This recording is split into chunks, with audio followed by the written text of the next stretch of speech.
Madame, Monsieur, nous sommes très heureux de vous retrouver dans le cadre de votre débat dominical. Scène de presse, le rendez-vous des hommes et femmes des médias de haut vol. Pour vous, ils décryptent en toute liberté les faits majeurs de la semaine. Leurs échanges sont soutenus par des experts à la science connue et reconnue. Au menu de ce 446e numéro, zone CEMAC, les prémices d'une nouvelle dynamique. Le sommet extraordinaire de N'Djamena marque un nouveau cap dans la vie de cet espace communautaire secoué par la crise économique due à la baisse drastique des cours du pétrole. Les chefs d'État de la sous-région ont pris un certain nombre de mesures pour accompagner la mise en œuvre de l'acte additionnel portant suppression des visas pour tous les ressortissants de la CEMAC circulant dans l'espace communautaire. Objectif final, ramener les comptes de la sous-région au vert. L'effectivité et les enjeux de la libre circulation des personnes et des biens en zone CEMAC sont en débat dans cette édition de Scène de presse. Également au menu, vos rubriques habituelles, la revue de presse et puis en zooming, arrêt à Kiossi, la ville des trois frontières, Gabon, Cameroun, Guinée équatoriale. Madame, Monsieur, merci d'être avec nous. Intégration accélérée pour une CEMAC émergente, c'est le thème des travaux du dernier sommet extraordinaire de la CEMAC qui s'est tenu à N'Djamena au Tchad en début de semaine dernière. Et nous en parlons en grande une dans cette édition de Scène de presse. Bonsoir Yannick Yemga. Bonsoir Lucrèce. Alors, les semaines qui ont précédé le début de la réunion de N'Djamena, le sommet extraordinaire de la CEMAC, ont été marquées par une série de décisions formelles de libre circulation des personnes et des biens dans la sous-région. On peut dire que la volonté politique est enfin entrée dans sa phase active? Oui, on peut le dire au regard des faits, même si ce n'est pas très tôt, quand même. Il faut dire que... Depuis 2013 qu'on attend. Oui, même un peu avant, parce que l'idée de la libre circulation des personnes et des biens date quand même des années 72, à l'époque de l'ancêtre de la CEMAC. Et donc, il a fallu attendre 2013 pour que les chefs d'État de la CEMAC décident de passer à la vitesse supérieure, donc de poser les jalons de la levée de la suppression des visas. En fin octobre dernier, le Gabon, le Congo, la Guinée équatoriale, la SCA, précédés quelques mois ou quelques semaines plus tôt par le Tchad, ont décidé de rendre cet accord effectif. Le Cameroun, de son côté, a appliqué, comme on le sait, le principe de la réciprocité. Donc, on va dire que c'est une bonne mesure, même si la CEMAC, par rapport à sa cousine de la CEDEAO ou bien de l'UEMOA, parce qu'il y a ces deux zones ou bien deux communautés économiques régionales qui chevauchent, a quand même pris du retard. Alors Yannick Yemga, tout à côté de vous, Thierindon, parfait Siki, autant pour moi, et en face Thierindon, et tout à côté de Thierindon, le directeur de publication du journal Intégration. Donc tout à côté de lui, le professeur Constant Fopi, qui est agrégé de sciences économiques et enseignant à l'université de Yaoundé de Soie. Je continue avec vous, Thierindon. Vous avez le sentiment, vous qui avez parcouru cette décision de libre circulation des personnes et des biens, vous avez le sentiment que ces décisions sont quelque peu en déphasage avec l'acte additionnel de 2013? Oui, et je précise, bonjour déjà et merci pour l'invitation. Je salue les téléspectateurs de la CIA TV. Je dirais que les décisions qui ont été prises en octobre sont du fait des États membres. La CEMAC en elle-même avait, au cours d'un sommet à Libreville, en juin 2013, avait pris un acte additionnel qui consacrait la libre circulation. Donc, dans les faits, nous sommes dans la libre circulation depuis 2013.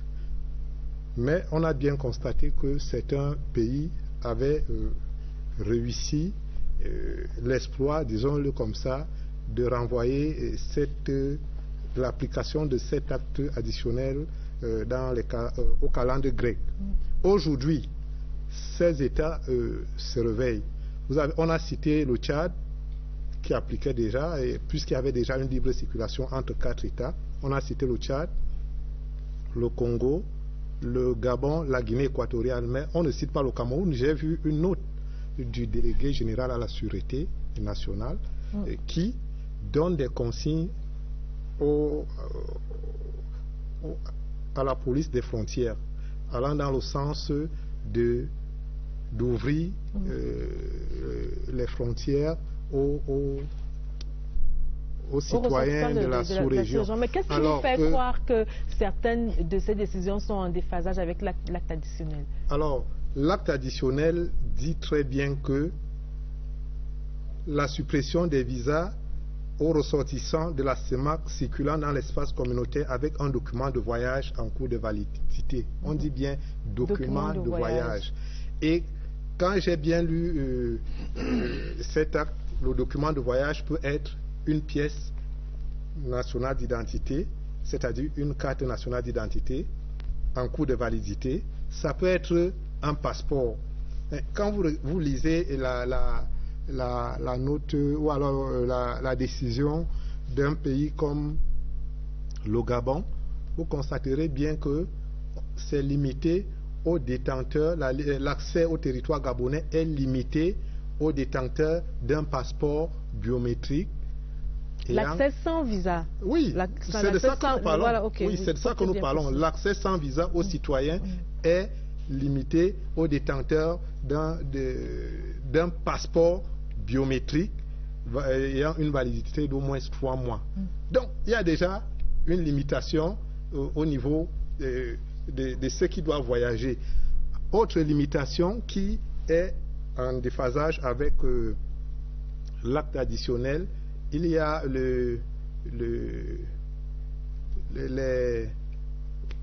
comment on appelle ça, les mouvements des personnes sont l'accès au territoire est laissé à l'appréciation des responsables au poste frontière. Donc vous pouvez avoir votre visa biométrique ayant une validité de 3 mois moins. Vous arrivez à la frontière, l'agent vous dit vous n'accédez pas à notre territoire parce que la décision lui donne l'autorisation d'apprécier qui entre, qui n'entre pas. Vous voyez très bien que voilà 2 exemples qui nous donnent à constater que finalement on n'est pas dans la libre circulation effective. Parfait, Siki, vous qui êtes du quotidien de l'économie, le coordonnateur de la rédaction du quotidien de l'économie, vous pensez qu'un pays ne peut pas ouvrir ses frontières sans un minimum de surveillance? Aucun pays au monde ne peut ouvrir ses frontières sans un minimum de surveillance. Donc on ne peut pas faire le procès à ces États-là de rester vigilants quand même. Oui, ce qui s'est passé le 31 octobre, c'est un pas important dans la libre circulation des personnes et des biens. C'est un pas important, mais ce n'est pas le point final. Ce n'est pas le point final parce qu'on ne peut pas dire au moment où nous parlons que nous avons atteint le niveau optimum de la circulation des biens et des personnes. Parce que je pense que nos États sont encore dans un stade où il faut procéder à des contrôles. Par exemple, cette libre circulation, le bénéfice exclusif de cette libre circulation doit aller aux citoyens de la communauté, c'est-à-dire des résidents de 6 pays, des ressortissants de 6 pays. Mais si je prends un exemple au hasard, si un Malien est installé au Cameroun, bénéficie-t-il de la même facilité? Sinon, comment est-ce que la police de frontière gabonaise ou équato-guinéenne va-t-elle savoir que c'est un Malien et il ne bénéficie pas de cette libre circulation? C'est en contrôlant. Il faut contrôler. Autre chose, pour le moment, on a limité le temps de séjour à 3 mois dans les pays. Mais pour bien savoir si vous avez fait 3 mois, il faut qu'on vous ait vu entrer et qu'on ait marqué dans votre passeport que vous êtes entré. C'est en cela qu'on sait que vous avez fait 3 mois. Donc, je pense qu'on est là dans une situation on est dans un parcours d'étapes. On a fait un pas. Il faut poursuivre, il faut rassurer en matière de sécurité, par exemple. Nous traversons une période où le terrorisme n'est pas une chimère, ça existe, où la menace sécuritaire, elle est là, elle est présente. Donc, il faut qu'on rassure en termes de sécurité, en termes de contrôle, et qu'on s'approprie au moins déjà l'étape qui vient d'être franchie. Bon, les chefs d'État ont bien vu que sitôt ces circulaires signés, les villes camerounaises ne sont pas vidées au bénéfice des villes gabonaises ou équato-guinéennes. Non, nos villes sont restées en l'état. Ceux qui font le commerce d'habitude continuent à faire le commerce, donc ils avaient peur pour rien. Mais je suis d'accord qu'il faut s'habituer à ces nouvelles mesures. On va aller plus loin, ce qu'on appelle la liberté professionnelle, c'est-à-dire que vous pouvez quitter le Cameroun, vous allez travailler au Gabon, comme si vous étiez un Gabonais en bénéficiant des mêmes encadrements professionnels qu'au Cameroun. Et il y a des libertés de prestation. Vous pouvez, l'entreprise de Thierry donc, peut aller prester au Gabon, gagner des marchés au Gabon. On devrait pouvoir arriver si les chefs d'État le souhaitent bien. En attendant, il faut d'abord franchir rapidement le cap de la mise en place des passeports biométriques. C'est là qu'il faut également identifier, vous en parlez tout à l'heure, identifier des postes de contrôle aux normes d'Interpol. Ça, ce sont quelques-uns des défis que les chefs d'État. Je reviendrai à vous, Yannick Yemga, tout à l'heure. Donc, ce sont là quelques défis que les chefs d'État de la sous-région voudraient relever. Professeur Fopi, bonsoir. Bonsoir Lucrèce et bonsoir aux téléspectateurs de la CRTV. Alors, quels sont les commentaires que vous suggère cette libre circulation des personnes et des biens décidés, peut-être pas sur le tard, mais décidés par les chefs d'État de la sous-région? Oui. Est-ce que pour vous c'est une nouvelle dynamique, comme on a essayé de le dire à l'entame de cette émission? Assurément, c'est une nouvelle dynamique de l'intégration en zone CEMAC, puisque c'est le parachèvement de ce qu'on appelle l'intégration institutionnelle. Et cette fois-ci, il va falloir passer, puisque l'intégration, la libre circulation des personnes n'est pas une fin en soi.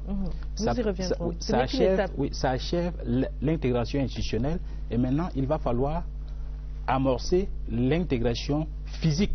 Et c'est ce à quoi les chefs d'État ont penché lors du sommet de N'Djamena.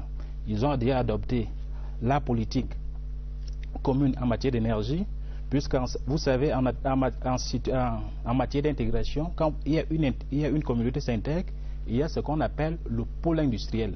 Et ce pôle industriel aura besoin d'énergie.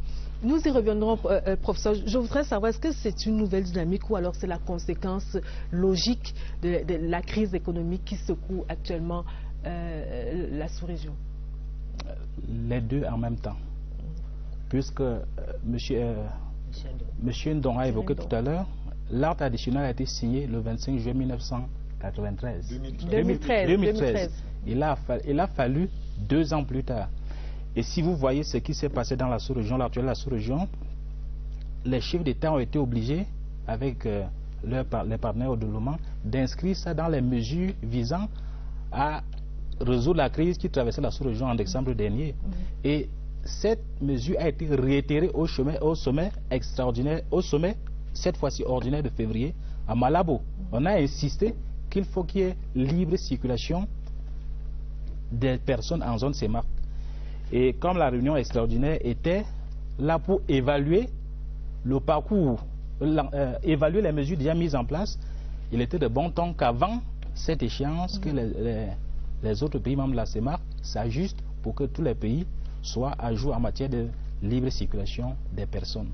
Yannick Yemga, vous voulez ajouter quelque chose? Oui, je voudrais dire que quand même, quand on parle d'intégration, il faut savoir que c'est un processus. Il y a aujourd'hui la libre circulation des personnes et des biens, certes, mais la libre circulation des personnes et des biens en soi-même n'est pas parachevée. Oui, nous allons y revenir. Le temps, je vous coupe pas, permettez-moi. C'est juste le temps pour nous d'aller voir, apprécier par nous-mêmes l'effectivité de cette mesure sur la libre circulation des personnes et des biens. Et nous irons à Kiossi, c'est la cité des 3 frontières. frontière. Et là-bas nous attend Berthe Mbala de CRTV Sud qui allait prendre la pleine mesure de l'effectivité de la libre circulation des personnes et des biens. Et c'est en zooming dans cette édition de Scène de presse.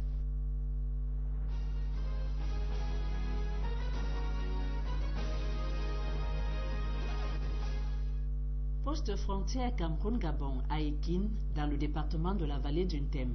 Ambiance particulière ce samedi. Les Gabonais munis seulement de leur carte d'identité passent la frontière pour se rendre au marché d'Abamiko, 3 km plus loin. J'achète la prune, j'achète le manioc, j'achète aussi le chocolat, le plantain et parfois même l'arachide pour aller revendre à Libreville. Ce rendez-vous est hebdomadaire et rassemble des milliers de Gabonais et des Camerounais venus de toutes les régions dans cet espace de 10 hectares aménagé par l'État camerounais et rétrocédé à la commune d'Ambam. Ici, vivres frais et produits manufacturés divers s'exposent. Les habitués et surtout les grossistes passent même des commandes. Le vendeur camerounais reçoit la commande du Gabonais en ligne. Il se retrouve ici. Il y a deux alternatives. Soit il compte, soit on achète directement dans la voiture. 1000 à 1500 Gabonais enregistrés dans ce marché mondial comme on l'appelle, mais la tendance ces derniers mois est à la baisse. Avant, chaque samedi, nous chargeons 2 bus, 3 bus, mais aujourd'hui, nous nous retrouvons à charger 1 bus. La libre circulation annoncée par les nouveaux textes est vivement attendue par tous. Les Gabonais pour passer la frontière avec plus de facilité, les Camerounais jusque-là soumis à l'exigence du visa pour aller eux-mêmes à la conquête du marché de l'autre côté du fleuve Ntem, à Bitam, Libreville et dans tout le Gabon.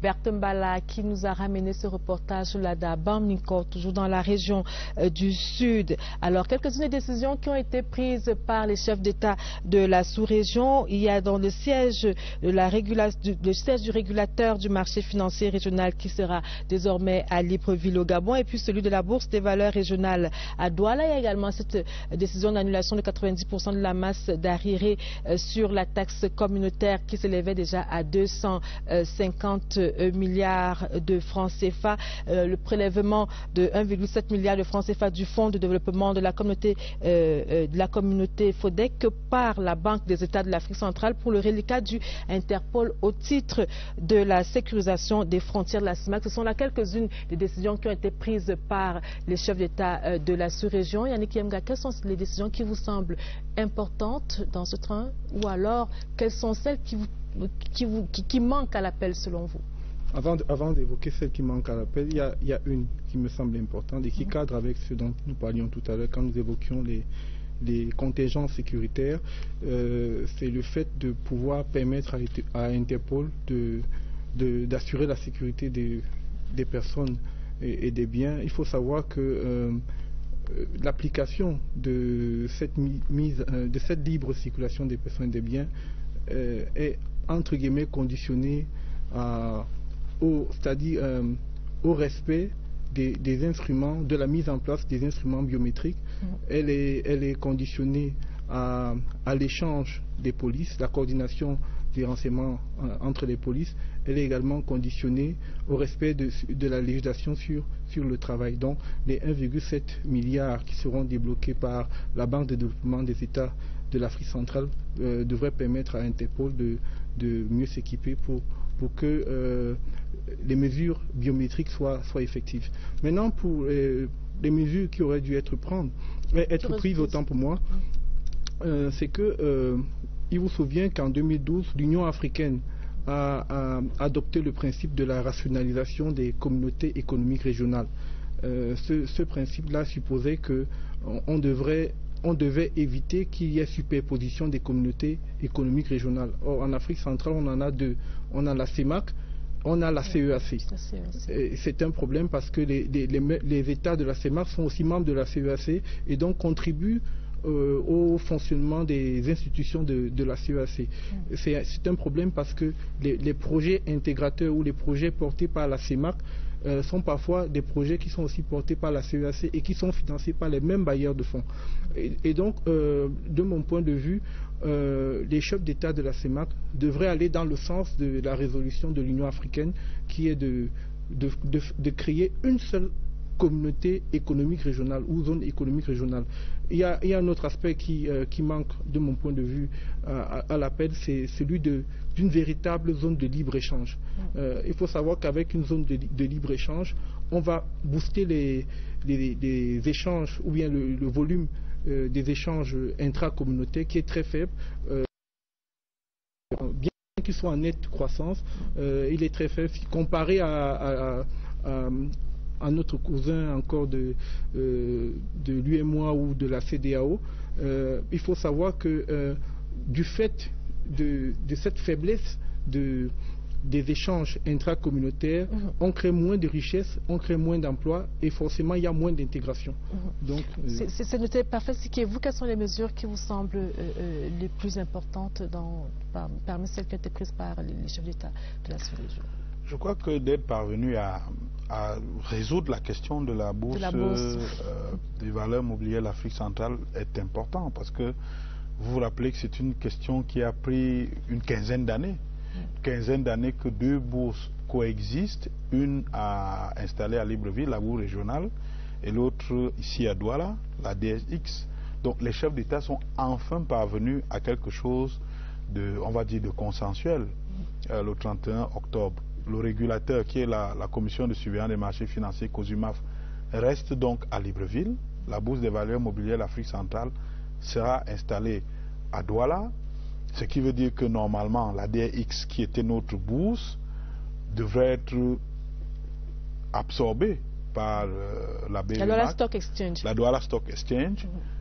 Soit dit en passant, aujourd'hui, quand vous associez les deux entités, il n'y a que 4 entreprises qui sont cotées, 3 à la Douala Stock Exchange et une seule à la bourse de peut-être que cette clarification va donc peut-être permettre d'avoir plus d'entreprises cotées en bourse. Probablement, parce qu'on a assisté quand même à des scènes, on va dire, cocasses, parce que vous savez, c'est les commissions des marchés financiers qui agréent les opérations qui se passent dans l'espace qui contrôle. Donc, on a vu des moments où une opération est agréée par la COSUMAF et elle est rejetée par la commission des marchés financiers.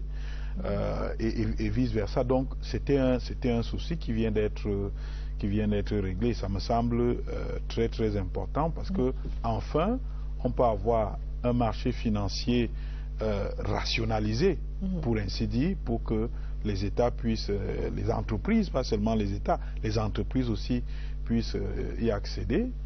Un lobbying, un marketing doit suivre parce que le simple fait que la BVMAC existe en tant qu'instrument unique pour tous les pays, instrument financier unique, boursier unique pour tous les pays de la CEMAC, ne veut pas dire que les entreprises vont accourir. Non, il faudra encore un travail qui devra être fait pour que ce soit vraiment un marché, une place boursière attirante. Professeur Fopi, les mesures qui vous semblent importantes, qu'est-ce que vous avez retenu? Qu'est-ce qui peut permettre finalement de faire en sorte que cette libre circulation apporte quelques dividendes à la sous-région et partant aux populations? Ok. Oui, j'ai été très content quand les chefs d'État ont abordé la question des transports, des produits de transport dans la sous-région, puisque quand on lève les barrières à la circulation des hommes, il va falloir les moyens de communication. J'ai été très content quand ils ont adopter la politique de transport communautaire. Sauf que j'aurais voulu, puisque le problème qui s'oppose souvent dans le transport en zone CEMAC, c'est un problème d'infrastructure de transport. Et là, ils n'ont pas fait allusion. Et il me semble que la priorité n'était pas au soutien aux compagnies de transport aérien. La priorité, pour ma part, devait être au niveau de la construction des infrastructures de transport. Oui, pour vraiment connecter les marchés nationaux pour qu'on ait désormais un marché régional. Et s'agissant aussi de la bourse de valeurs mobilières, j'ai aussi bien apprécié cette mesure, puisque les deux bourses pour une économie de la taille de la CEMAC n'était pas optimale. Donc le fait d'avoir désormais une seule bourse à Douala va désormais inciter les investisseurs à investir dans la zone CEMAC et même aussi encourager les entreprises à adhérer dans une bourse soutenue par tout le monde. Alors Thierry Ndong, je voudrais avec vous que nous questionnions un peu le rôle du Cameroun dans cette sous-région. Le Cameroun qui est généralement présenté comme le poumon économique de la sous-région, comme la locomotive de la sous-région. Est-ce que vous avez le sentiment que le Cameroun assume assez ce leadership? Est-ce qu'il le fait comme il devrait le faire? Est-ce que le Cameroun n'est pas un peu réticent à assumer ce leadership-là? Alors, merci. Les faits sont têtus. Le Cameroun possède plus de 50%, environ 60% du PIB de la zone CEMAC. Donc, c'est le leader économique de la sous-région. Ça c'est un fait. L'autre fait maintenant est de savoir si ce leader économique, leader naturel sur le plan économique, est dans son rôle de locomotive de la sous-région CEMAC. À cette question, force est de constater que le Cameroun est, comment dis-je, le Cameroun n'est pas suffisamment offensif dans le rôle de locomotive de la sous-région. Et je le dis toujours, je comprends bien cette position parce que quand vous remontez bien à l'histoire, nous sommes dans le pré carré français qui était l'Afrique équatoriale française. Le Cameroun n'en faisait pas partie. Et lorsque le Cameroun a intégré cette organisation, il y a eu des peurs qui ont été cultivées. Il y a eu des affrontements qui ont été attisés et finalement le Cameroun s'est senti dans une situation où il disait on fait ensemble mais je ne prends pas les devants. Ça s'explique.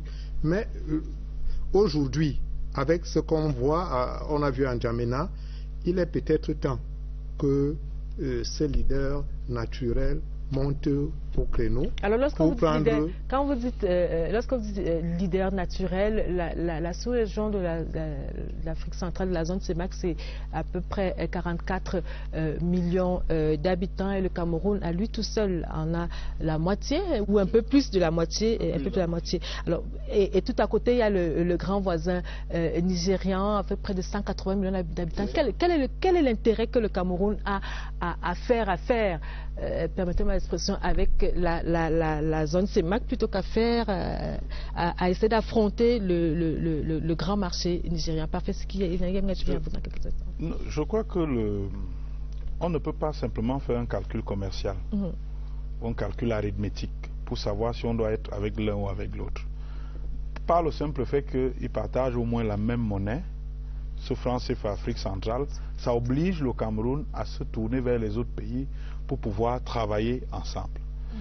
Le leadership naturel dont parlait Thierry, qui ne s'est pas souvent vu, s'est quand même beaucoup manifesté ces derniers temps. Vous vous rappelez le sommet du 23 décembre 2016, qui a été le déclencheur de, on va dire, la reprise en main pour essayer de reconstruire l'économie de la CEMAC qui était en train de partir en vrille.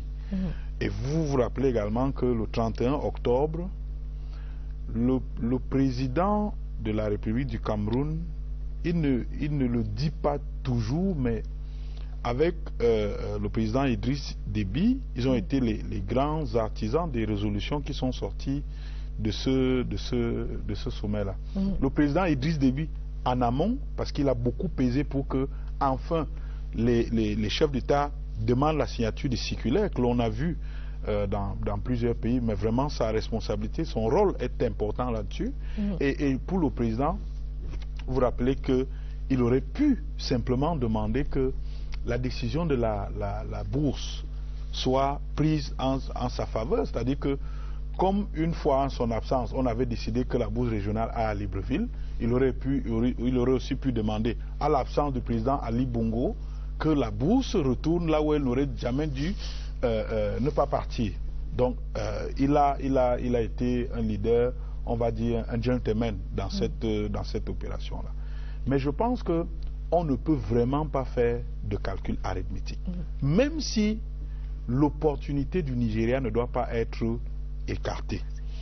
D'ailleurs, les hommes d'affaires camerounais, le JICAM, pour ne pas le citer, pensent que nous devons, au même titre que nous avons signé un accord de partenariat économique avec l'Union européenne, nous devons en signer un avec le Nigeria, parce qu'on ne peut pas bouder un marché qui fait 180 millions d'habitants. Ce n'est pas possible. Nous avons besoin du Nigeria, mais nous avons encore plus besoin de la CEMAC tant que nous sommes liés par l'argent, par la BIAC, etc. Alors, professeur Fopi, comment est-ce qu'on affronte le marché nigérien quand on a une balance commerciale déficitaire, lorsqu'on ne produit pas assez? On vend quoi au Nigeria finalement? Le Cameroun a peut-être besoin de renforcer son tissu industriel pour pouvoir affronter et le marché nigérien et le marché de la sous-région. Oui, je vais d'abord commencer par une précision.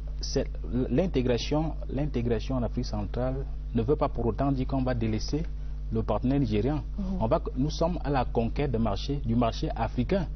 Et nous avons, comme l'a dit Parfait, nous avons d'abord l'avantage en Afrique centrale d'avoir une monnaie commune.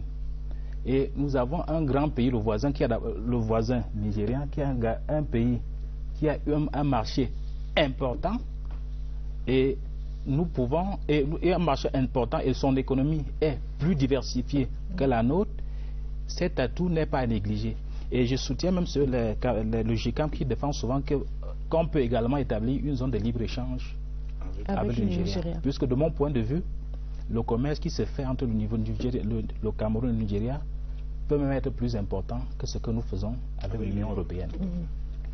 Donc, ce que nous pouvons faire en Afrique centrale avec ce marché, le marché régional et le marché nigérien, nous avons une économie qui est, comme toutes les économies de la sous-région, une économie rentière, basée sur les matières premières et l'exploitation forestière. Nous devrions plutôt chercher à transformer notre économie pour qu'elle soit une économie productive. Et de ce point de vue, nous pouvons désormais servir le grand marché nigérien et le marché sous-régional. Yannick Yemga. Oui, le professeur a raison d'insister sur le fait que nous ne devons pas avoir fait une fixation sur une zone économique ou une région économique plutôt qu'une autre. Je crois que le Cameroun a la chance d'être situé sur un carrefour. Il peut regarder à la fois l'Afrique de l'Ouest, il peut regarder l'Afrique centrale. Je voudrais quand même dire que c'est vrai que les chiffres peuvent ne pas traduire ce qu'on pense, mais la CEAC, c'est quand même 151 millions, un marché de 151 millions, c'est important. C'est-à-dire avec la RDC. C'est-à-dire avec la RDC et l'Angola, c'est quand même 151 millions. La CEDEAO, c'est 326 millions. Donc le Nigeria, avec ses 180 millions, a quand même plus intérêt aussi à se tourner vers la CEDEAO. Donc nous devrions penser, et je voudrais aussi dire que le Cameroun a des projets intégrateurs avec le Nigeria. Il y a des voies de communication qui sont en construction. Vous n'avez qu'à regarder des projets qui sont suivis par la Grande Commission mixte Cameroun-Nigeria. Comme il en a également avec les autres pays de la sous-région. On a l'axe Ngaoundéré-Touboro-Mundu, on a également l'axe avec Ambam Kiossi. Le problème justement, c'est que nous devons multiplier ces projets intégrateurs. Parce que pour que les économies, pour qu'il y ait un flux important des échanges intracommunautaires, il faut des voies de communication, des routes. Nous devons donc multiplier ces routes. Il faut surtout lever un certain nombre de restrictions administratives et phytosanitaires qui empêchent le commerce de se développer. Parce que c'est une chose de dire qu'il y a la libre circulation des personnes et des biens, c'en est une autre de faire en sorte qu'elle soit effective. Parce que moi j'ai suivi un reportage à la CIATV au lendemain de cette mesure. Effectivement, il y avait des CIATV post-nationales, il y avait des des commerçants camerounais qui se plaignaient de ce qu'ils étaient victimes de toutes sortes de tracasseries. Férindon. Oui, juste dire que le Cameroun a une politique d'ouverture sur tous les partenaires. À partir de sa position centrale, le Cameroun s'ouvre autant au Nigeria, autant à l'Afrique centrale CEMAC qu'à la CAC. Pour revenir à la CAC, au marché de la CAC, juste rappeler rapidement qu'il y a un comité de pilotage qui est en place. On l'appelle comité de pilotage de rationalisation CEMAC-CAC. Donc pour fondre les deux communautés régionales en une. Et il est financé, ce comité, en partie par la BAD. Tout comme la BAD a financé l'étude pour ramener la banque, la DSX, donc la Douala Stock Exchange, et la BV Max. Donc, dire rapidement qu'il y a des choses qui sont faites et que ceci, je veux dire, le Cameroun dans la CEMAC n'empêche pas le Cameroun avec le Nigeria qui lui ouvre la porte sur l'Afrique de l'Ouest, et tout est à notre avantage. Il suffit simplement aux Camerounais de pouvoir capitaliser. Et le professeur le disait très bien, le grand défi aujourd'hui pour le Cameroun, c'est de passer d'une économie rentière à une économie de production pour pouvoir donc tirer le maximum de sa position stratégique qui lui ouvre les portes sur toute l'Afrique. Alors, monsieur, je voudrais maintenant que nous nous intéressions quelque peu aux enjeux de la libre circulation des personnes et des biens en zone CEMAC. Professeur, on l'a dit à l'entame de cette édition, le thème des travaux de N'Djamena, c'était intégration accélérée pour une CEMAC émergente. En clair, la libre circulation à elle seule ne suffit pas, ce n'est qu'un pas vers l'intégration tant recherchée. Oui, c'est ce que je disais tantôt. La libre circulation qu'on vient d'opérer dans une zone CEMAC complète l'intégration institutionnelle. Alors, mais il nous faut maintenant passer à l'intégration physique. Puisque l'intégration, c'était des textes. Maintenant, il faut qu'on facilite la libre circulation des marchandises et des personnes. Monsieur Yemga a parlé des problèmes de tracasserie administrative. C'est très important. Ce sont les barrières non tarifaires. Quand vous passez une frontière, on vous demande, on met 10 contrôles de police. Ou bien, les gens peuvent dire, on peut supprimer les visas, mais on vous demande les lettres d'invitation au Gabon. Donc vous ne pouvez pas, ou dans d'autres pays, vous ne pouvez pas de votre propre gré dire non, je veux me rendre dans tel pays ou tel autre, et vous mettre en route. On peut vous exiger les lettres d'invitation, les réservations d'hôtels, les certificats d'hébergement, ainsi de suite. Donc il faut aussi simplifier la procédure. Et là, il soulève une question qui me semble aussi importante, les TIC. Il faut mettre les TIC. La gestion de nos frontières reste aujourd'hui archaïque. On demande encore la paperasse. Il faut les TIC. Alors, sur le plan purement économique, quels sont les véritables enjeux de cette intégration aujourd'hui? Excepté les enjeux que vous avez évoqués tout à l'heure. La théorie économique est claire. Quand il y a intégration régionale, ça améliore l'attractivité de la région. D'abord, pourquoi? Les investisseurs partent dans une région parce qu'il y a quoi? En premier lieu, parce qu'il y a un grand marché. Avec l'intégration de la zone CEMAC, nous allons passer des marchés nationaux qui est le plus important à 20 millions à un marché de plus de 40 millions. Et aussi, avec la mobilité de la main-d'œuvre, les coûts de production vont baisser, puisque les facteurs de là où ils sont excédentaires pour là où on en a besoin. Donc il y aura un problème sur le coût. Il y aura le coût de la main-d'œuvre le coût de production sera faible et le coût commercial sera également réduit. Et troisièmement, avec cette libre circulation et de biens, il y a aussi l'accès sera facile au marché. Donc ce sont les critères qui déterminent désormais l'attractivité d'une région. Avec l'intégration régionale, on a toutes ces composantes.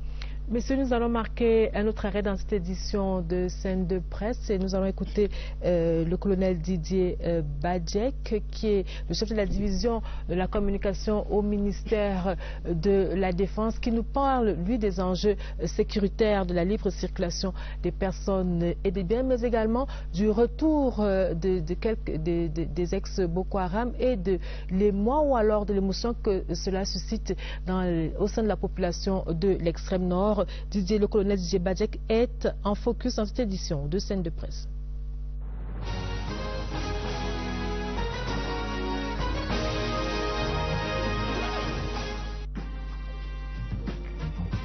Les enjeux sécuritaires, c'est qu'il y a des flux interlopes, c'est-à-dire des personnes non recommandées d'un pays à un autre. La libre circulation n'exonère pas ceux qui sont de passage d'un pays à un autre d'avoir des pièces d'identification, n'est-ce pas, qui sont régulières. Ça part déjà de cela. Donc il y a déjà une nécessité au niveau de chaque État de renforcer ses capacités d'identification. Ça commence. Et d'évacuer très rapidement le faux qu'il pourrait avoir à fabriquer des cartes, des fausses cartes d'identité. Donc ça, c'est la première chose qu'il y a à faire, le contrôle. Le contrôle préventif. Il va falloir aujourd'hui, au contraire pour les forces de défense et de sécurité, d'accentuer leurs efforts, n'est-ce pas, au niveau transfrontalier, pour que ça ne donne pas un profit, un bénéfice particulier à ceux qui génèrent les activités interlopes. Il n'appartient pas à l'armée de juger ces éléments qui sont là aujourd'hui. La seule chose que nous sachions, c'est que nous devons les protéger contre la population qui peut également se retourner. Les impressions de la population sont, vous pouvez vous attendre, n'est-ce pas, ne sont pas forcément accueillantes. Nous avons une situation où l'intérêt global devrait être mis en avant. Nous ne pouvons pas rejeter ces gens ou bien les neutraliser parce qu'ils sont en train de se rendre. Alors ce que nous faisons, nous les accueillons et au contraire, les forces de défense sont allées jusqu'à les recueillir parce qu'il faut dire que ces ex-Boko Haram, entre parenthèses, sont en fuite, n'est-ce pas, de leurs anciens camps. Et il y en a qui se perdent comme ça dans la nature. Notre rôle est de les récupérer, de ne pas avoir des gens en divulgation et de les cantonner à un certain endroit. Nous assurons leur protection. Il peut y avoir de la perfidie dans cette entreprise. Nous allons analyser le phénomène. C'est un nouveau phénomène. Et puis cette guerre n'a que montré ces nombreuses mutations. Ça peut être une mutation. C'est pour ça qu'il faut être prudent. Nous, on va se limiter certainement à ce que nous savons faire le mieux, c'est-à-dire respecter les droits de l'homme. Sur un champ de bataille, les ennemis sont récupérés. Nous allons certainement avoir des informations qui sont importantes, savoir déjà d'où ils viennent, mais ça c'est vraiment la sauce militaire. Ça va certainement être utile, mais je pense que c'est au chef de l'État, chef des armées, de prendre une décision devant toutes les analyses qu'on va lui présenter.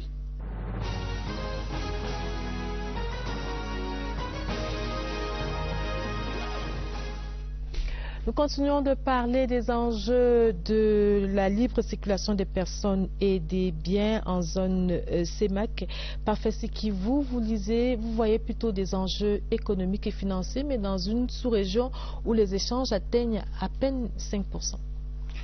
Oui, les échanges sont faibles, parce que lorsqu'on parle même d'un marché de 40 millions, je voudrais qu'on me montre une seule entreprise qui produit pour 44 millions d'habitants, que ce soit au Cameroun, au Gabon ou dans les pays, les autres pays où les économies sont encore un peu plus faibles. Donc nous avons encore un regard très fracturé par rapport à cette logique communautaire. L'intégration institutionnelle est un peu plus avancée que l'intégration réelle. C'est ce qu'il faut dire effectivement, parce que aujourd'hui, quand vous regardez même les échanges, vous remarquerez qu'on fait très peu d'échanges de produits manufacturés, c'est-à-dire produits localement. Je ne parle pas des importations qui sont redistribuées dans l'espace communautaire, mais je parle des productions. Par exemple, vous avez le ciment. Pendant longtemps, on a le ciment camerounais qui allait dans d'autres pays de la CEMAC. On a le sucre qui fait exactement le même parcours. Mais ça manque les entreprises qui peuvent produire ici et aller vendre dans les autres pays de la CEMAC. Il faut résoudre cette question. Est-ce que c'est parce qu'il y avait des tracasseries aux frontières? Probablement. Probablement, il n'y a aucune entreprise qui peut faire un business plan sur le fait qu'elle va devoir traverser la frontière avec toutes les tracasseries pour aller trouver un marché comme celui qu'il est en train de laisser. Donc, je pense qu'on a cet enjeu-là qui est très important. On a l'enjeu financier qui va de pair avec la BVMAC. Aujourd'hui, on va pouvoir de partout faire des souscriptions. On va faire des souscriptions. Vous pourrez être surpris que un Gabonais vienne prendre des titres sur un emprunt obligataire du Cameroun. Et tout ça va être réglementé par le marché.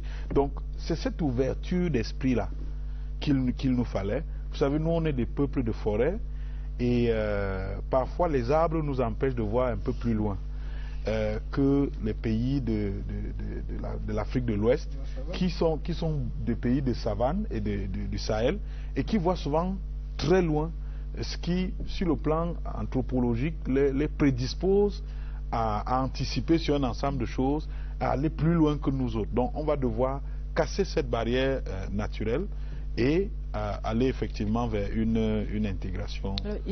Yannick Yemga, quelle politique faut-il mettre en œuvre dans la sous-région?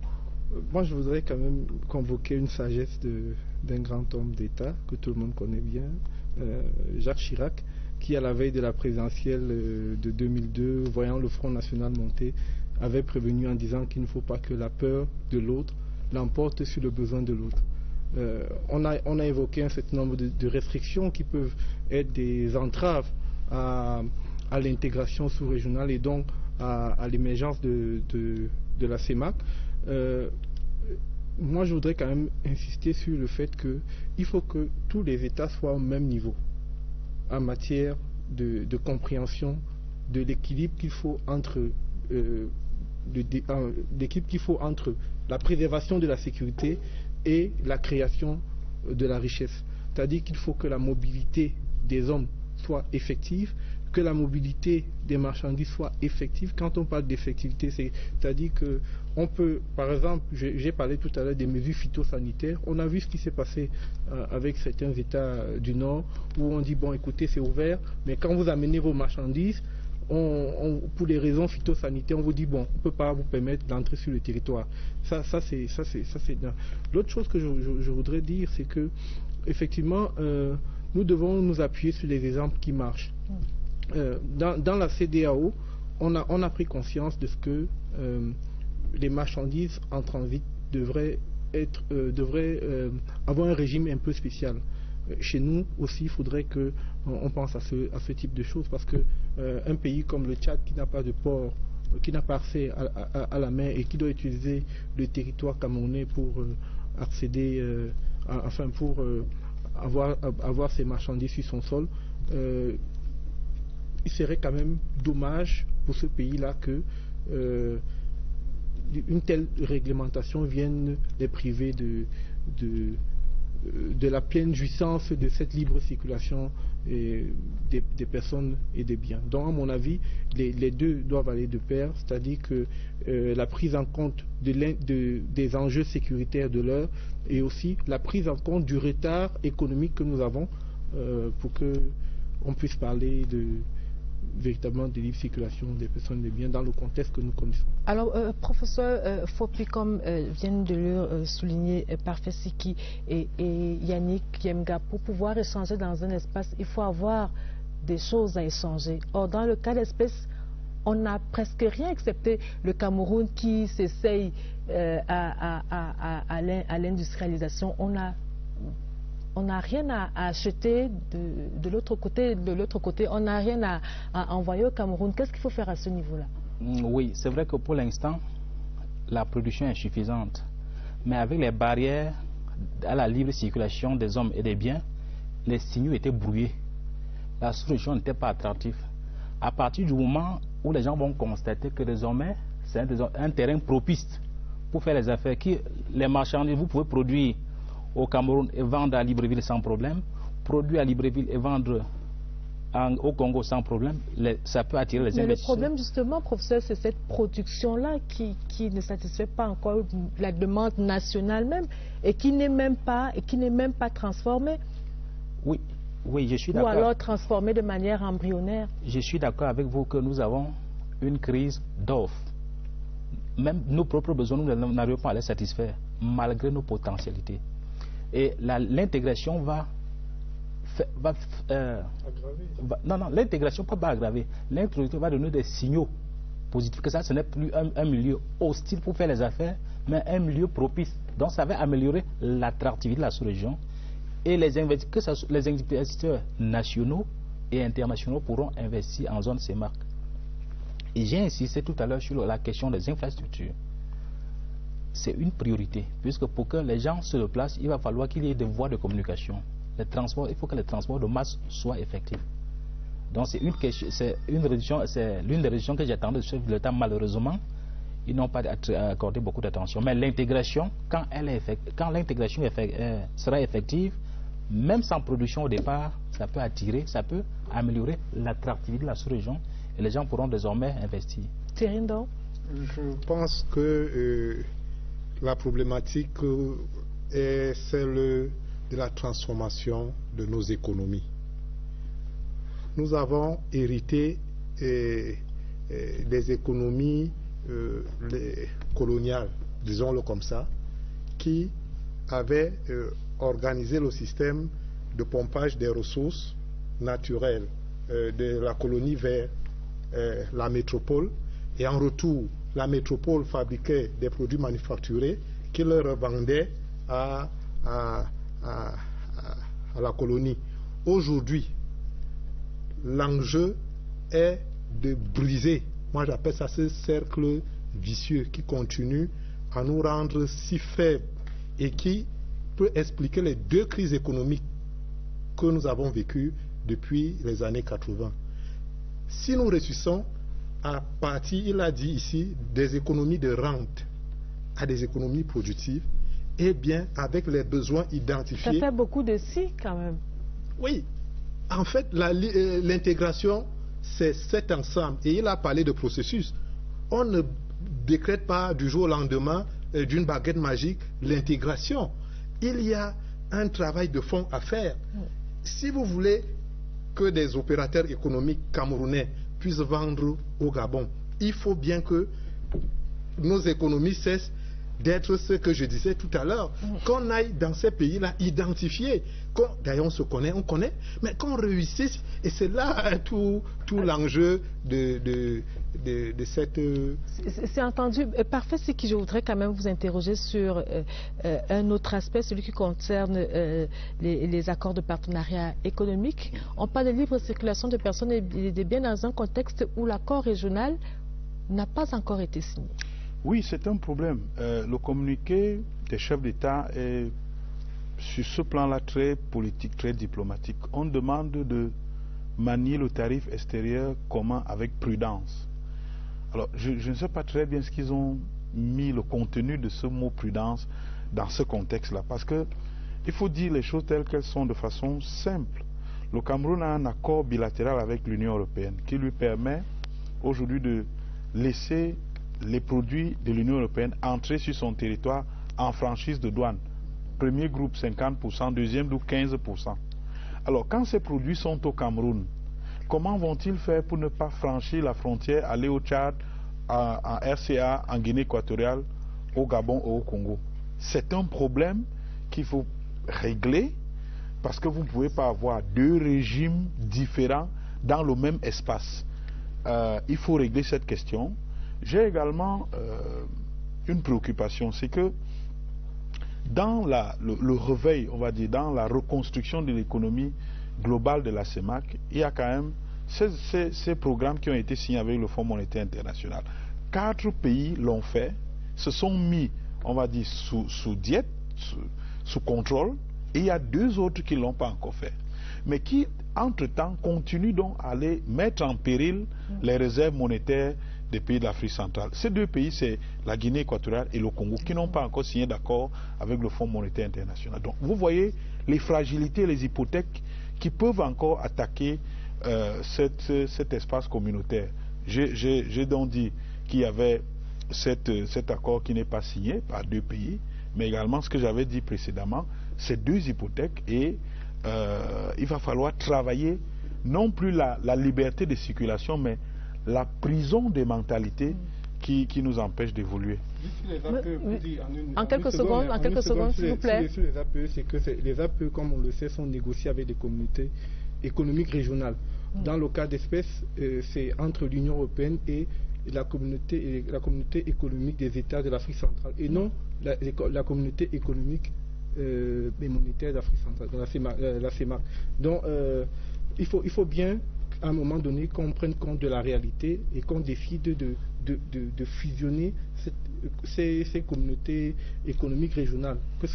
Que ça soit une seule communauté économique régionale, et ce qui serait bien pour nous, ce serait que ce soit la CEAC, parce que c'est plus intéressant en termes de taille de marché. C'est entendu. Nous allons marquer notre arrêt dans cette édition de Scène de presse pour retrouver Agnès Solange Abessolo pour les unes du lundi. Agnès Solange, bonsoir. Bonsoir Lucrèce, madame bonsoir, monsieur bonsoir. Alors c'est une titraille assez variée et dense que vous allez retrouver dans les différents quotidiens de ce lundi 6 novembre 2017. D'abord la question de l'identité.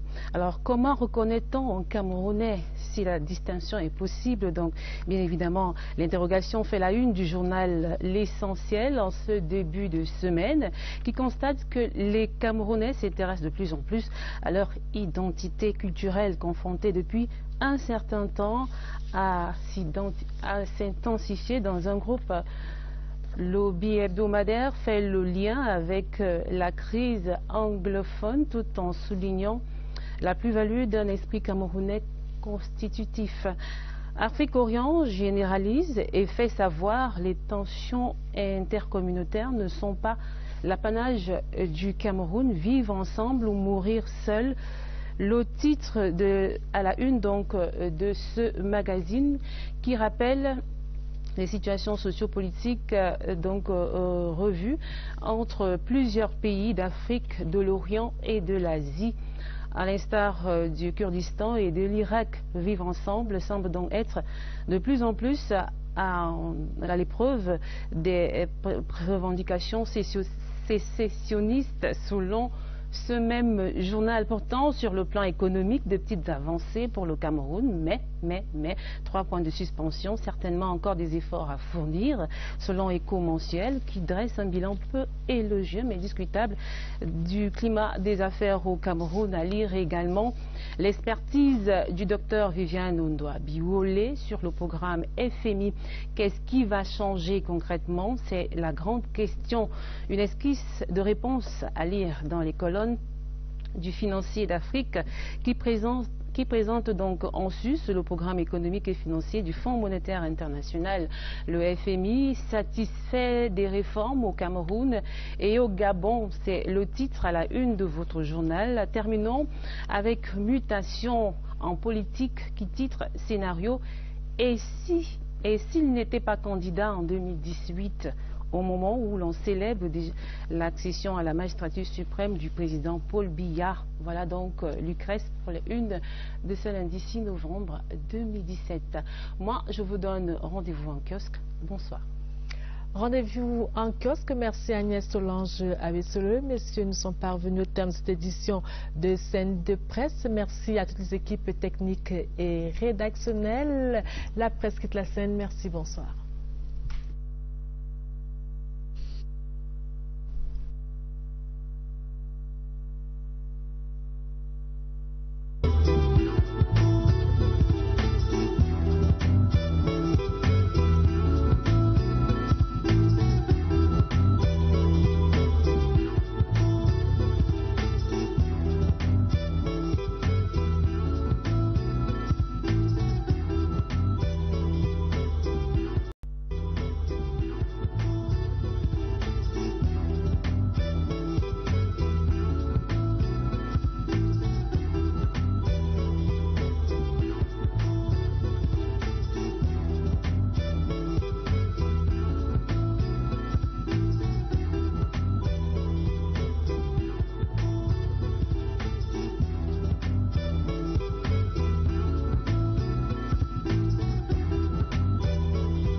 Madame, Monsieur, nous sommes très heureux de vous retrouver dans le cadre de votre débat dominical. Scène de presse, le rendez-vous des hommes et femmes des médias de haut vol.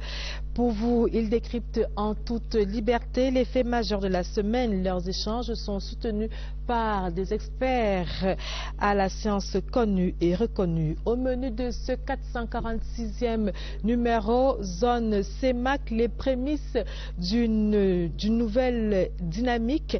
Le sommet extraordinaire de N'Djamena marque un nouveau cap dans la vie de cet espace communautaire secoué par la crise économique due à la baisse drastique des cours du pétrole. Les chefs d'État de la sous-région ont pris un certain nombre de mesures pour accompagner la mise en œuvre de l'acte additionnel portant suppression des visas pour tous les ressortissants de la CEMAC circulant dans l'espace communautaire. Objectif final, ramener les comptes de la sous-région au vert. L'effectivité et les enjeux de la libre circulation des personnes et des biens en zone CEMAC sont en débat dans cette édition de Scène de presse. Également au menu, vos rubriques habituelles, la revue de presse et puis en zooming, arrêt à Kiossi, la ville des trois frontières, Gabon, Cameroun, Guinée équatoriale. Madame, Monsieur, merci d'être avec nous. Intégration accélérée pour une CEMAC émergente, c'est le thème des travaux du dernier sommet extraordinaire de la CEMAC qui s'est tenu à N'Djamena au Tchad en début de semaine dernière. Et nous en parlons en grande une dans cette édition de Scène de presse. Bonsoir Yannick Yemga. Bonsoir Lucrèce. Alors, les semaines qui ont précédé le début de la réunion de N'Djamena, le sommet extraordinaire de la CEMAC, ont été marquées par une série de décisions formelles de libre circulation des personnes et des biens dans la sous-région. On peut dire que la volonté politique est enfin entrée dans sa phase active?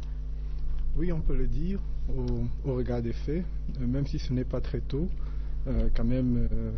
il faut dire que... Depuis 2013 qu'on attend. Oui, même un peu avant, parce que l'idée de la libre circulation des personnes et des biens date quand même des années 72, à l'époque de l'ancêtre de la CEMAC. Et donc, il a fallu attendre 2013 pour que les chefs d'État de la CEMAC décident de passer à la vitesse supérieure, donc de poser les jalons de la levée de la suppression des visas. En fin octobre dernier, le Gabon, le Congo, la Guinée équatoriale, la SCA, précédés quelques mois ou quelques semaines plus tôt par le Tchad, ont décidé de rendre cet accord effectif. Le Cameroun, de son côté, a appliqué, comme on le sait, le principe de la réciprocité. Donc, on va dire que c'est une bonne mesure, même si la CEMAC, par rapport à sa cousine de la CEDEAO ou bien de l'UEMOA, parce puisqu'il y a ces deux zones ou bien deux communautés économiques régionales qui chevauchent, a quand même pris du retard. Alors Yannick Yemga, tout à côté de vous, Thierindon, parfait Siki, autant pour moi, et en face Thierindon, et tout à côté de Thierindon, le directeur de publication du journal Intégration. Donc tout à côté de lui, le professeur Constant Fopi, qui est agrégé de sciences économiques et enseignant à l'université de Yaoundé 2 soirs. Je continue avec vous, Thierindon. Vous avez le sentiment, vous qui avez parcouru cette décision de libre circulation des personnes et des biens, vous avez le sentiment que ces décisions sont quelque peu en déphasage avec l'acte additionnel de 2013? Oui, et je précise, bonjour déjà et merci pour l'invitation. Je salue les téléspectateurs de la CIA TV. Je dirais que les décisions qui ont été prises en octobre sont du fait des États membres. La CEMAC en elle-même avait, au cours d'un sommet à Libreville, en juin 2013, avait pris un acte additionnel qui consacrait la libre circulation. Donc, dans les faits, nous sommes dans la libre circulation depuis 2013.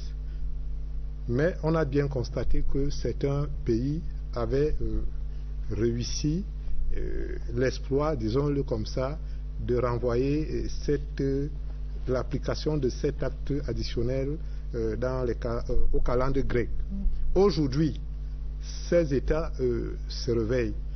On a cité le Tchad, qui appliquait déjà, puisqu'il y avait déjà une libre circulation entre 4 États. On a cité le Tchad, le Congo, le Gabon, la Guinée équatoriale, mais on ne cite pas le Cameroun. J'ai vu une note du délégué général à la sûreté nationale qui donne des consignes à la police des frontières, allant dans le sens d'ouvrir les frontières aux citoyens de la sous-région. Mais qu'est-ce qui vous fait croire que certaines de ces décisions sont en déphasage avec l'acte additionnel? Alors, l'acte additionnel dit très bien que la suppression des visas aux ressortissants de la CEMAC circulant dans l'espace communautaire avec un document de voyage en cours de validité. On dit bien document de voyage. Et quand j'ai bien lu cet acte, le document de voyage peut être une pièce nationale d'identité, c'est-à-dire une carte nationale d'identité en cours de validité. Ça peut être un passeport. Quand vous lisez la note ou alors la décision d'un pays comme le Gabon, vous constaterez bien que c'est limité aux détenteurs, l'accès au territoire gabonais est limité aux détenteurs d'un passeport biométrique. L'accès sans visa. Oui. La commission de surveillance des marchés financiers COSUMAF reste donc à Libreville. La bourse des valeurs mobilières d'Afrique centrale sera installée à Douala, ce qui veut dire que normalement la DRX, qui était notre bourse, devrait être absorbée par la BVMAC, la Douala Stock Exchange. La Douala Stock Exchange. Soit dit en passant, aujourd'hui, quand vous associez les deux entités, il n'y a que 4 entreprises qui sont cotées, 3 la Douala Stock Exchange et une seule à la bourse de peut-être que cette clarification va donc peut-être permettre d'avoir plus d'entreprises cotées en bourse. Probablement, parce qu'on a assisté quand même à des scènes, on va dire, cocasses, parce que vous savez, c'est les commissions des marchés financiers qui agréent les opérations qui se passent dans l'espace qui contrôle. Donc, on a vu des moments où une opération est agréée par la COSUMAF et elle est rejetée par la commission des marchés financiers. Et vice-versa. Donc, c'était un souci qui vient d'être réglé. Ça me semble très, très important parce que, enfin, on peut avoir un marché financier rationalisé, pour ainsi dire, pour que les États puissent, les entreprises, pas seulement les États, les entreprises aussi puissent y accéder. Un lobbying, un marketing doit suivre parce que le simple fait que la BVMAC existe en tant qu'instrument unique pour tous les pays, instrument financier unique, boursier unique pour tous les pays de la CEMAC, ne veut pas dire que les entreprises vont accourir. Non, il faudra encore un travail qui devra être fait pour que ce soit vraiment un marché, une place boursière attirante. Professeur Fopi, les mesures qui vous semblent importantes, qu'est-ce que vous avez retenu? Qu'est-ce qui peut permettre finalement de faire en sorte que cette libre circulation apporte quelques dividendes à la sous-région et partant population? Ok. Oui, j'ai été très content quand les chefs d'État ont abordé la question des transports, des produits de transport dans la sous-région, puisque quand on lève les barrières à la circulation des hommes, il va falloir les moyens de communication. J'ai été très content quand ils ont adopté la politique de transport communautaire. Sauf que j'aurais voulu, puisque le problème qui s'oppose souvent dans le transport en zone CEMAC, c'est un problème d'infrastructure de transport. Et là, ils n'ont pas fait allusion. Et il me semble que la priorité n'était pas au soutien aux compagnies de transport aérien. La priorité, pour ma part, devait être au niveau de la construction des infrastructures de transport. Oui, pour vraiment connecter les marchés nationaux pour qu'on ait désormais un marché régional. Et s'agissant aussi de la bourse de valeurs mobilières, j'ai aussi bien apprécié cette mesure puisque les deux bourses pour une économie de la taille de la CEMAC n'était pas optimale. Donc le fait d'avoir désormais une seule bourse à Douala va désormais inciter les investisseurs à investir dans la zone CEMAC et même aussi encourager les entreprises à adhérer dans une bourse soutenue par tout le monde. Alors Thierry, je voudrais avec vous que nous questionnions un peu le rôle du Cameroun dans cette sous-région. Le Cameroun qui est généralement présenté comme le poumon économique de la sous-région, comme la locomotive de la sous-région. Est-ce que vous avez le sentiment que le Cameroun assume assez ce leadership? Est-ce qu'il le fait comme il devrait le faire? Est-ce que le Cameroun n'est pas un peu réticent à assumer ce leadership-là? Alors, merci. Les faits sont têtus. Le Cameroun possède plus de 50%, environ 60% du PIB de la zone CEMAC. Donc, c'est le leader économique de la sous-région. Ça c'est un fait. L'autre fait maintenant est de savoir si ce leader économique, leader naturel sur le plan économique, est dans son rôle de locomotive de la sous-région CEMAC. À cette question, force est de constater que le Cameroun est, comment dis-je, le Cameroun n'est pas suffisamment offensif dans le rôle de locomotive de la sous-région. Et je le dis toujours, je comprends bien cette position parce que quand vous remontez bien à l'histoire, nous sommes dans le précaré français qui était l'Afrique équatoriale française. Le Cameroun n'en faisait pas partie. Et lorsque le Cameroun a intégré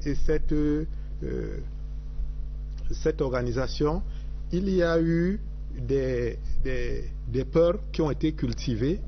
Il y a eu des affrontements qui ont été attisés et finalement le Cameroun s'est senti dans une situation où il disait on fait ensemble mais je ne prends pas les devants. Ça s'explique. Mais aujourd'hui, avec ce qu'on voit, on a vu en N'Djamena, il est peut-être temps que ce leader naturel monte au créneau. Alors lorsque vous dites leader naturel, la sous-région de l'Afrique centrale, de la zone CEMAC, c'est à peu près 44 millions d'habitants et le Cameroun à lui tout seul en a la moitié ou un peu plus de la moitié, Alors, et tout à côté il y a le grand voisin nigérian à peu près de 180 millions d'habitants. Quel est l'intérêt que le Cameroun a à faire permettez-moi l'expression, avec la zone CEMAC plutôt qu'à à essayer d'affronter le grand marché nigérien? Parfait, ce qui est je crois que on ne peut pas simplement faire un calcul commercial ou un calcul arithmétique pour savoir si on doit être avec l'un ou avec l'autre. Par le simple fait qu'ils partagent au moins la même monnaie, ce franc CFA Afrique centrale, ça oblige le Cameroun à se tourner vers les autres pays pour pouvoir travailler ensemble. Le leadership naturel dont parlait Thierry, qui ne s'est pas souvent vu, s'est quand même beaucoup manifesté ces derniers temps. Vous vous rappelez le sommet du 23 décembre 2016, qui a été le déclencheur de, on va dire, la reprise en main pour essayer de reconstruire l'économie de la CEMAC qui était en train de partir en vrille. Et vous vous rappelez également que le 31 octobre, le président de la République du Cameroun, il ne le dit pas toujours, mais avec le président Idriss Déby, ils ont été les grands artisans des résolutions qui sont sorties de ce sommet-là. Le président Idriss Déby, en amont, parce qu'il a beaucoup pesé pour que, enfin, les chefs d'État demandent la signature des circulaires que l'on a vu dans plusieurs pays, mais vraiment sa responsabilité, son rôle est important là-dessus. Et pour le président, vous vous rappelez qu'il aurait pu simplement demander que la décision de la bourse soit prise en sa faveur, c'est-à-dire que comme une fois en son absence, on avait décidé que la bourse régionale aille à Libreville, il aurait aussi pu demander à l'absence du président Ali Bongo que la bourse retourne là où elle n'aurait jamais dû ne pas partir. Donc il a été un leader, on va dire un gentleman dans cette opération-là. Mais je pense qu'on ne peut vraiment pas faire de calcul arithmétique. Même si l'opportunité du Nigeria ne doit pas être écartée. D'ailleurs, les hommes d'affaires camerounais, le JICAM pour ne pas le citer, pensent que nous devons, au même titre que nous avons signé un accord de partenariat économique avec l'Union européenne, nous devons en signer un avec le Nigeria, parce qu'on ne peut pas bouder un marché qui fait 180 millions d'habitants, ce n'est pas possible. Nous avons besoin du Nigeria, mais nous avons encore plus besoin de la CEMAC tant que nous sommes liés par l'argent, par la BIAC, etc. Alors, professeur Fopi, comment est-ce qu'on affronte le marché nigérien quand on a une balance commerciale déficitaire, lorsqu'on ne produit pas assez? On vend quoi au Nigeria finalement? Le Cameroun a peut-être besoin de renforcer son tissu industriel pour pouvoir affronter et le marché nigérien et le marché de la sous-région. Oui, je vais d'abord commencer par une précision. L'intégration en Afrique centrale ne veut pas pour autant dire qu'on va délaisser le partenaire nigérien. Nous sommes à la conquête du marché africain. Et nous avons, comme a dit Parfait, nous avons d'abord l'avantage en Afrique centrale d'avoir une monnaie commune. Et nous avons un grand pays, le voisin nigérien, qui est un pays qui a un marché important. Et nous pouvons, et un marché important, et son économie est plus diversifiée que la nôtre. Cet atout n'est pas à négliger. Et je soutiens même le GICAM qui défend souvent qu'on peut également établir une zone de libre-échange avec le Nigeria. Puisque de mon point de vue, le commerce qui se fait entre le Cameroun et le Nigeria peut même être plus important que ce que nous faisons avec l'Union européenne. Donc, ce que nous pouvons faire en Afrique centrale avec ce marché, le marché régional et le marché nigérien, nous avons une économie qui est, comme toutes les économies de la sous-région, une économie rentière, basée sur les matières premières et l'exploitation forestière. Nous devrions plutôt chercher à transformer notre économie pour qu'elle soit une économie productive. Et de ce point de vue, nous pouvons désormais servir le grand marché nigérien et le marché sous-régional. Yannick Yemga. Oui, le professeur a raison d'insister sur le fait que nous ne devons pas avoir fait une fixation sur une zone économique ou une région économique plutôt qu'une autre. Je crois que le Cameroun a la chance d'être situé sur un carrefour. Il peut regarder à la fois l'Afrique de l'Ouest, il peut regarder l'Afrique centrale. Je voudrais quand même dire que c'est vrai que les chiffres peuvent ne pas traduire ce qu'on pense, mais la CEAC, c'est quand même 151 millions, un marché de 151 millions, c'est important. C'est-à-dire avec la RDC. C'est-à-dire avec la RDC et l'Angola, c'est quand même 151 millions. La CEDEAO, c'est 326 millions. Donc le Nigeria, avec ses 180 millions, a quand même plus intérêt aussi à se tourner vers la CEDEAO. Donc nous devrions penser, et je voudrais aussi dire que le Cameroun a des projets intégrateurs avec le Nigeria. Il y a des voies de communication qui sont en construction. Vous n'avez qu'à regarder des projets qui sont suivis par la grande commission mixte Cameroun-Nigeria. Comme il en a également avec les autres pays de la sous-région. On a l'axe Ngaoundéré-Touboro-Mundou, on a également l'axe avec Ambam-Kiossi. Le problème justement, c'est que nous devons multiplier ces projets intégrateurs, parce que pour que les économies, pour qu'il y ait un flux important des échanges intracommunautaires, il faut des voies de communication, des routes. Nous devons donc multiplier ces routes. Il faut surtout lever un certain nombre de restrictions administratives et phytosanitaires qui empêchent le commerce de se développer. Parce que c'est une chose de dire qu'il y a la libre circulation des personnes et des biens, c'en est une autre de faire en sorte qu'elle soit effective. Parce que moi j'ai suivi un reportage à la CIATV au lendemain de cette mesure. Effectivement, il y avait des CIATV post nationales, il y avait des des commerçants camerounais qui se plaignaient de ce qu'ils étaient victimes de toutes sortes de tracasseries. Férindon. Oui, juste dire que le Cameroun a une politique d'ouverture sur tous les partenaires. À partir de sa position centrale, le Cameroun s'ouvre autant au Nigeria, autant à l'Afrique centrale CEMAC qu'à la CAC. Pour revenir à la CAC, au marché de la CAC, juste rappeler rapidement qu'il y a un comité de pilotage qui est en place. On l'appelle comité de pilotage de rationalisation CEMAC-CAC. Donc pour fondre les deux communautés régionales en une. Et il est financé, ce comité, en partie par la BAD. Tout comme la BAD a financé l'étude pour ramener la banque, l'ADSX, donc la Douala Stock Exchange, et la BVMAX. Donc, dire rapidement qu'il y a des choses qui sont faites et que ceci, je veux dire, le Cameroun dans la CEMAC n'empêche pas le Cameroun avec le Nigeria qui lui ouvre la porte sur l'Afrique de l'Ouest, et tout est à notre avantage. Il suffit simplement aux Camerounais de pouvoir capitaliser. Et le professeur le disait très bien, le grand défi aujourd'hui pour le Cameroun, c'est de passer d'une économie rentière à une économie de production pour pouvoir donc tirer le maximum de sa position stratégique. Pour que tous les pays soient à jour en matière de libre circulation des personnes. Yannick Yemga, vous voulez ajouter quelque chose? Oui, je voudrais dire que quand même, quand on parle d'intégration, il faut savoir que c'est un processus.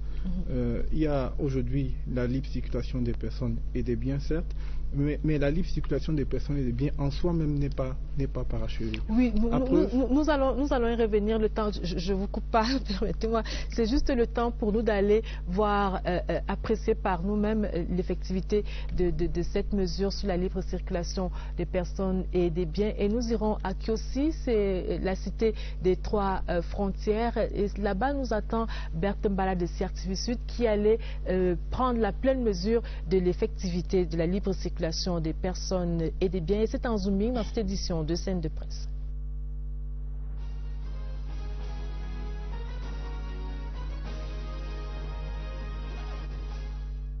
Poste frontière Cameroun-Gabon à Ekin, dans le département de la vallée du Ntem. Ambiance particulière ce samedi. Les Gabonais munis seulement de leur carte d'identité passent la frontière pour se rendre au marché d'Abamiko, 3 km plus loin. J'achète la prune, j'achète le manioc, j'achète aussi le chocolat, le plantain et parfois même l'arachide pour aller revendre à Libreville. Ce rendez-vous est hebdomadaire et rassemble des milliers de Gabonais et des Camerounais venus de toutes les régions dans cet espace de 10 hectares aménagé par l'État camerounais et rétrocédé à la commune d'Ambam. Ici, vivres frais et produits manufacturés divers s'exposent. Les habitués et surtout les grossistes passent même des commandes. Le vendeur camerounais reçoit la commande du Gabonais en ligne. Il se retrouve ici. Il y a deux alternatives. Soit il compte, soit on achète directement dans la voiture. 1000 à 1500 Gabonais enregistrés dans ce marché mondial comme on l'appelle, mais la tendance ces derniers mois est à la baisse. Avant, chaque samedi, nous chargeons 2 bus, 3 bus, mais aujourd'hui, nous nous retrouvons à charger 1 bus. La libre circulation annoncée par les nouveaux textes est vivement attendue par tous. Les Gabonais pour passer la frontière avec plus de facilité, les Camerounais jusque-là soumis à l'exigence du visa pour aller eux-mêmes à la conquête du marché de l'autre côté du fleuve Ntem, à Bitam, Libreville et dans tout le Gabon.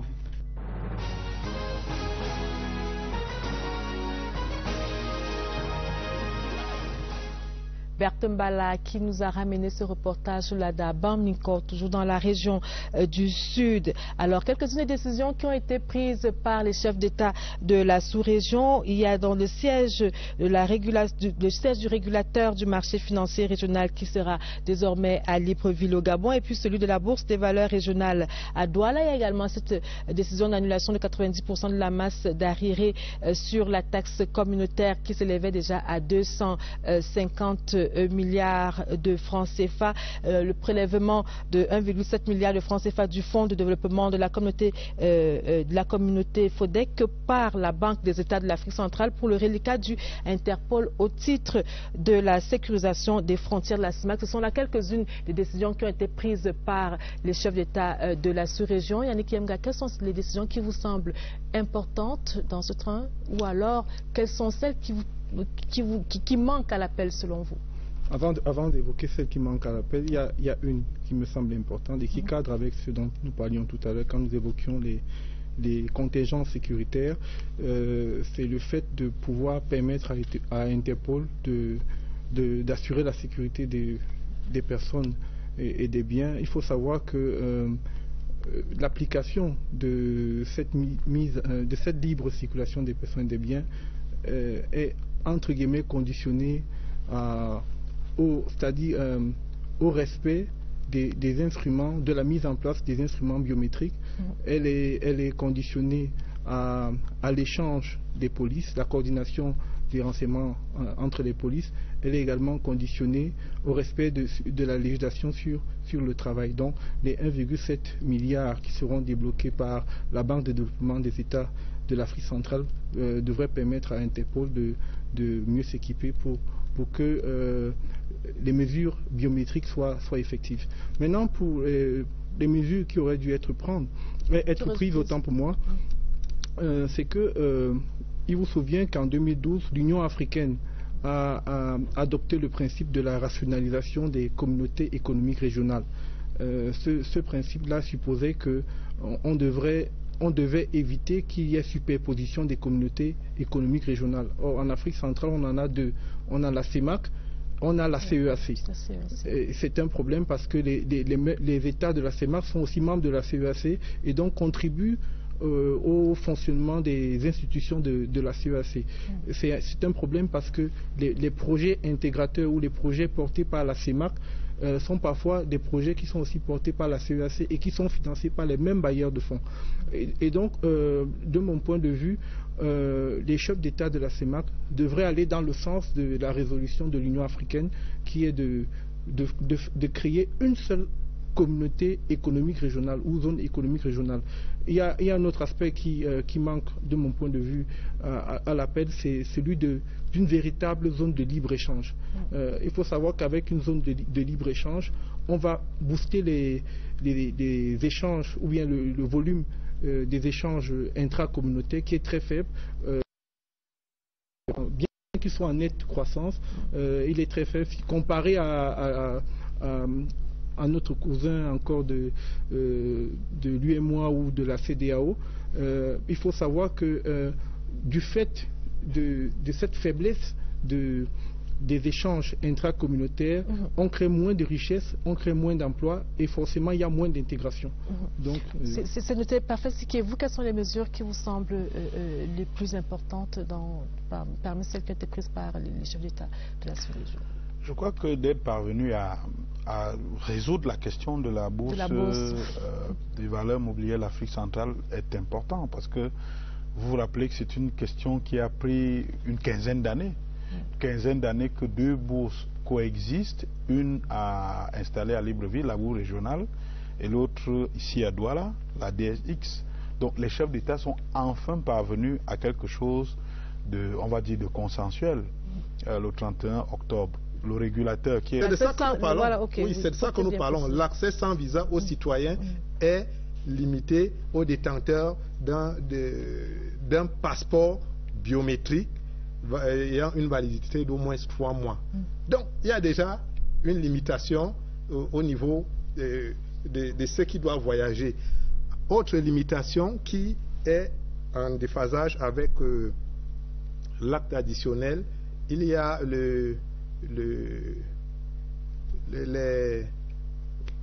comment on appelle ça, les mouvements des personnes sont, l'accès au territoire est laissé à l'appréciation des responsables au poste aux frontières.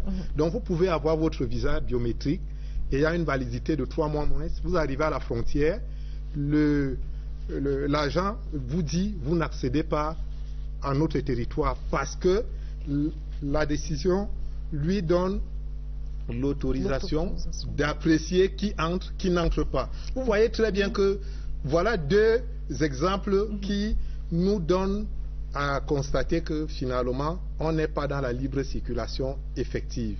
Parfait Siki, vous qui êtes du quotidien de l'économie, le coordonnateur de la rédaction du quotidien de l'économie, vous pensez qu'un pays ne peut pas ouvrir ses frontières sans un minimum de surveillance? Aucun pays au monde ne peut ouvrir ses frontières sans un minimum de surveillance. Donc on ne peut pas faire le procès à ces États-là de rester vigilants quand même. Oui, ce qui s'est passé le 31 octobre, c'est un pas important dans la libre circulation des personnes et des biens. C'est un pas important, mais ce n'est pas le point final. Ce n'est pas le point final parce qu'on ne peut pas dire au moment où nous parlons que nous avons atteint le niveau optimum de la circulation des biens et des personnes. Parce que je pense que nos États sont encore dans un stade où il faut procéder à des contrôles. Par exemple, cette libre circulation, le bénéfice exclusif de cette libre circulation doit aller aux citoyens de la communauté, c'est-à-dire des résidents de 6 pays, des ressortissants de 6 pays. Mais si je prends un exemple au hasard, si un Malien est installé au Cameroun, bénéficie-t-il de la même facilité? Sinon, comment est-ce que la police de frontière gabonaise ou équato-guinéenne va-t-elle savoir que c'est un Malien et il ne bénéficie pas de cette libre circulation? C'est en contrôlant. Il faut contrôler. Autre chose, pour le moment, on a limité le temps de séjour à 3 mois dans les pays. Mais pour bien savoir si vous avez fait 3 mois, il faut qu'on vous ait vu entrer et qu'on ait marqué dans votre passeport que vous êtes entré. C'est en cela qu'on sait que vous avez fait 3 mois. Donc, je pense qu'on est là dans une situation, on est dans un parcours d'étapes. On a fait un pas, il faut poursuivre, il faut rassurer en matière de sécurité, par exemple. Nous traversons une période où le terrorisme n'est pas une chimère, ça existe, où la menace sécuritaire, elle est là, elle est présente. Donc, il faut qu'on rassure en termes de sécurité, en termes de contrôle, et qu'on s'approprie au moins déjà l'étape qui vient d'être franchie. Bon, les chefs d'État ont bien vu que sitôt ces circulaires signés, les villes camerounaises ne sont pas vidées au bénéfice des villes gabonaises ou équato-guinéennes. Non, nos villes sont restées en l'état. Ceux qui font le commerce d'habitude continuent à faire le commerce, donc ils avaient peur pour rien. Mais je suis d'accord qu'il faut s'habituer à ces nouvelles mesures. On va aller plus loin, ce qu'on appelle la liberté professionnelle, c'est-à-dire que vous pouvez quitter le Cameroun, vous allez travailler au Gabon, comme si vous étiez un Gabonais en bénéficiant des mêmes encadrements professionnels qu'au Cameroun. Et il y a des libertés de prestation. Vous pouvez, l'entreprise de Thierry donc, peut aller prester au Gabon, gagner des marchés au Gabon. On devrait pouvoir arriver si les chefs d'État le souhaitent bien. En attendant, il faut d'abord franchir rapidement le cap de la mise en place des passeports biométriques. C'est là qu'il faut également identifier, vous en parlez tout à l'heure, identifier des postes de contrôle aux normes d'Interpol. Ça, ce sont quelques-uns des défis que les chefs d'État. Je reviendrai à vous, Yannick Yemba, tout à l'heure. Donc, ce sont là quelques défis que les chefs d'État de la sous-région voudraient relever. Professeur Fopi, bonsoir. Bonsoir Lucrèce et bonsoir aux téléspectateurs de la CRTV. Alors, quels sont les commentaires que vous suggère cette libre circulation des personnes et des biens décidée, peut-être pas sur le tard, mais décidée par les chefs d'État de la sous-région? Oui. Est-ce que pour vous c'est une nouvelle dynamique, comme on a essayé de le dire à l'entame de cette émission? Assurément, c'est une nouvelle dynamique de l'intégration en zone CEMAC, puisque c'est le parachèvement de ce qu'on appelle l'intégration institutionnelle. Et cette fois-ci, il va falloir passer, puisque l'intégration, la libre circulation des personnes n'est pas une fin en soi. Ça achève l'intégration institutionnelle, et maintenant il va falloir amorcer l'intégration physique. Et c'est ce à quoi les chefs d'État ont penché lors du sommet de N'Djamena. Ils ont déjà adopté la politique commune en matière d'énergie, puisque vous savez, en matière d'intégration, quand il y a une communauté s'intègre, il y a ce qu'on appelle le pôle industriel. Et ce pôle industriel aura besoin d'énergie. Nous y reviendrons, professeur. Je voudrais savoir, est-ce que c'est une nouvelle dynamique ou alors c'est la conséquence logique de la crise économique qui secoue actuellement la sous-région? Les deux en même temps. Puisque Monsieur Ndong a évoqué tout à l'heure, l'acte additionnel a été signé le 25 juillet 1993. 2013. Il a fallu 2 ans plus tard. Et si vous voyez ce qui s'est passé dans la sous-région, l'actuelle la sous-région, les chefs d'État ont été obligés, avec les partenaires au développement, d'inscrire ça dans les mesures visant à résoudre la crise qui traversait la sous-région en décembre dernier. Et cette mesure a été réitérée au sommet extraordinaire, au sommet, cette fois-ci ordinaire de février, à Malabo. On a insisté qu'il faut qu'il y ait libre circulation des personnes en zone CEMAC. Et comme la réunion extraordinaire était là pour évaluer le parcours, évaluer les mesures déjà mises en place, il était de bon ton qu'avant cette échéance, que les autres pays membres de la CEMAC s'ajustent